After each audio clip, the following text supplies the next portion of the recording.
2nd of February 1999. This is an interview with Mrs. Nina Florentine. You were born as Anna Nina Hasid, 1921.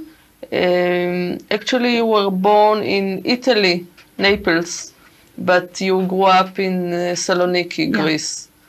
This is my class in the Mission Laïque Française. I am there on the right. And almost all the pupils are Jewish here, and so except of the two men, the one with the white suit and the other on the right, kneeling on the right. Only those two were not Jews. All the other were Jews, and almost all of them perished. We see the daughter of the Rabbi Habib sitting on the right side.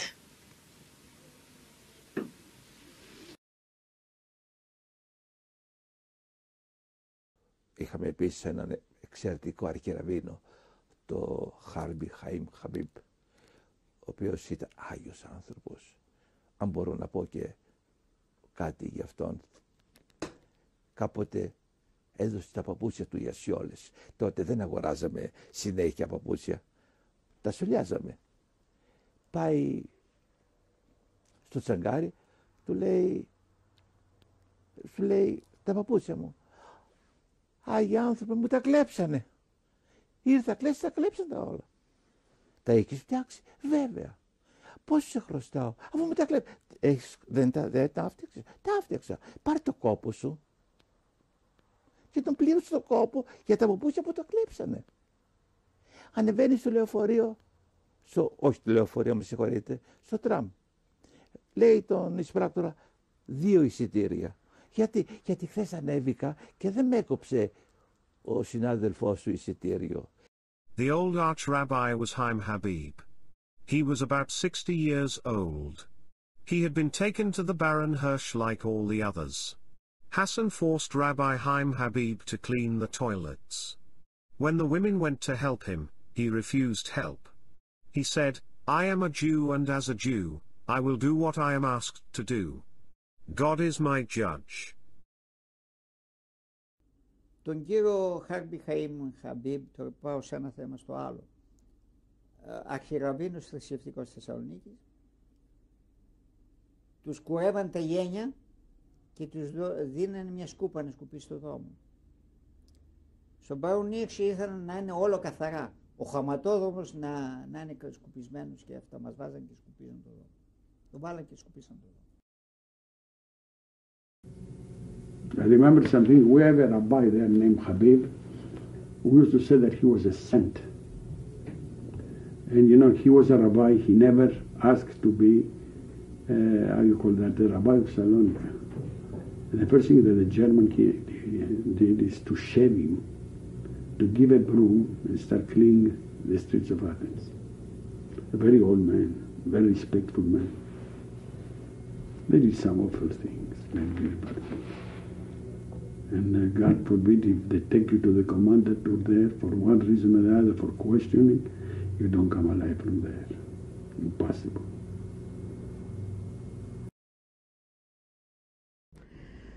Πώς γιορτάζαν οι Εβραίοι τις γιορτές τους εδώ πέρα? Γιορτάζαν με το παραπάνω. Θυμάμαι όταν ήμουν μικρή και θέλαμε να ανάψουμε το Σάββατο την σόμπα, τη φωτιά τότε. Φωνάζαμε κανέναν φίλο χριστιανό όταν λέγαμε έλα σε παρακαλώ ανάψε μας λίγο τη σόμπα. Ήταν πάρα πολύ θρήσκοι. Είχαμε έναν Ραβίνο, τον θυμάμαι γιατί καθόταν στη γειτονιά και είχαμε και οι κόρες του ήταν πολύ φίλες μας. Ο Χαμπίμπ, αυτός ήταν ένας άγιος άνθρωπος. Και είχαμε κοντά και στο σπίτι μας είχαμε μια μικρή συναγωγή. Πώς λεγόταν αυτή η συναγωγή? Κιλάδη Καράσο. Αχα, συναγωγή του Καράσο. Ναι, Καράσο. Εξαιρετική. Και μαζευόμασταν εκεί τα βράδια όλοι. Πηγαίνατε στη συναγωγή? Πάρα πολύ. Πάρα πολύ. Δηλαδή κάθε Παρασκευή πηγαίνατε? Πολύ. Πότε ήρθατε στη Θεσσαλονίκη? Αυτό ήταν Φεβρουάριο του 1945. Τι συνέβη όταν ήρθατε στη Θεσσαλονίκη? Ορίστε. Τι συνέβη όταν ήρθατε στην Θεσσαλονίκη? Ούτε να με ρωτάς, γιατί είναι θα αρρωστήσω περισσότερο. Η Θεσσαλονίκη έγινε πρώτα περιμέναμε. Αχ, περιμένουμε, δεν μπορεί, θα έρθουν. Μετά αρχίζουν και λένε, ξέρεις, ήρθαν κάτι τρελοί. Είναι κάτι παιδιά, έχουν τρελαθεί. Και τι λένε, ότι καίνε, ότι έχουν κραματόρια. Λένε στην κοινότητα κάτω, τότε δεν ήταν πια η κοινότητα σε εμάς. Πηγαίναμε σαν τους τρελούς, ποιος ήρθε. Μετά από 8-10 μέρες λένε, ξέρετε, με λένε εμένα, ο Πέπο ο Καράσου ήρθε. Ο Πέπο ο Καράσου είχε παντρευτεί την αδερφή μου μέσα στο γκέτο. Πώς αυτή απεφάσισε, αχ, τον αγαπώ, δεν μπορώ, αν θα πάμε να πεθάνουμε, θα πεθάνουμε μαζί, εγώ πρέπει να παντρευτώ εδώ. Φέραμε τον Ραβίνο μέσα στο γκέτο. Ποιος Ραβίνος τους πάντρεψε? Ο Χαμπίμπ ήταν γείτονας μας, ήρθε και τους τέλεσε την εορτή και χτυπάνε στην πόρτα. Εκείνη την ώρα μπαίνει ένας αξιωματικός με 2 φαντάρους. Λέει κάτι γλυκά ήθελε, δεν ξέρω τι ήθελε. Λέει, τι γίνεται εδώ? Γάμος. Χαμογέλασε, καιρός για γάμο είναι τώρα, και έφυγε. Αλλά παντρεύτηκε. Αν δεν είχε παντρευτεί, ίσως θα σωζόταν μαζί μου. Ποιος μπορεί να ξέρει? Ποια χρονιά παντρεύτηκε η αδελφή σου? Ενάτο, μέσα στο γκέτο, το 43. Do you remember what rabbinic figures, personalities, and leaders do you remember? I remember Habib, that used to be chief rabbi. He had knowledge as far as religion is concerned. And in 1938 or 35, the Jewish leaders thought that they better hire a rabbi from outside that had more knowledge as far as philosophy and new languages, so he could represent the Jewish community towards the Greek government. And they hired Rabbi Koretz from Poland. I wish they didn't, because that rabbi is the one that sold the Jewish community to the Germans. At first, how was he accepted by the At first when he came in, he started learning Greek, and he started getting acquainted with all the Jewish leaders. But when the Germans came in Salonika, after a while, after a year or so, they took him to Germany. And they brainwashed him for 6 months. After he came in, after 6 months, he did the work of the Germans. One day I remember he called everybody to a big synagogue we had in Salonika. His name is Bet Shaul. And he said, I just come from the commandature. You don't have to worry. The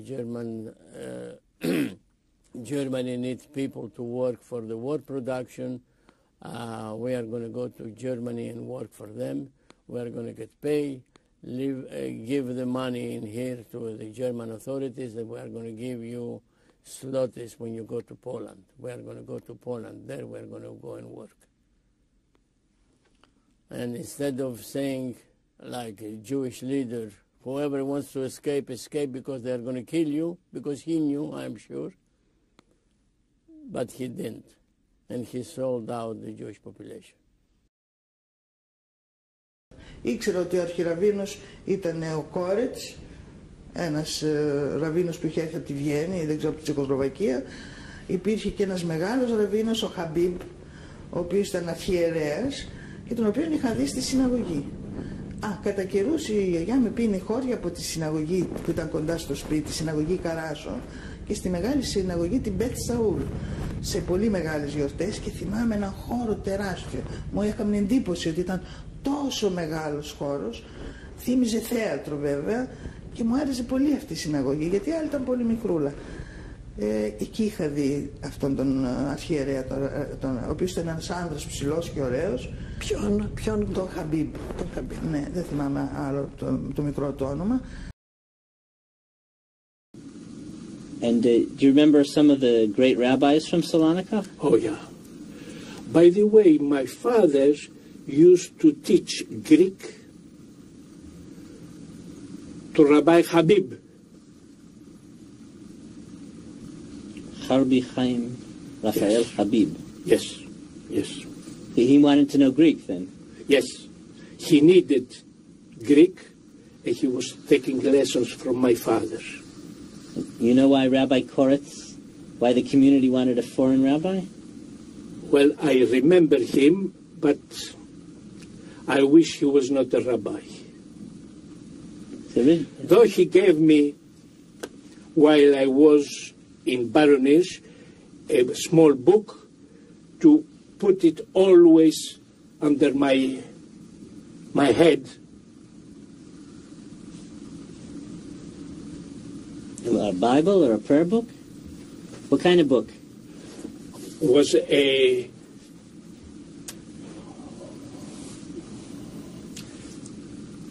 morning prayers.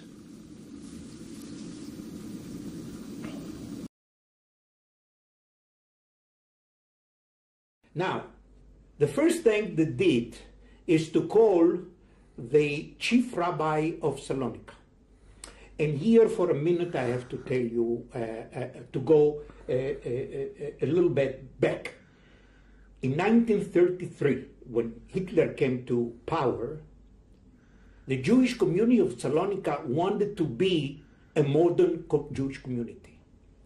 And I would like to explain. A modern Jewish community meaning that the rabbis that we had in those days, they were dressed with a black kind of a robe, like the chief Sephardic rabbi of Israel, called Rishon LeZion.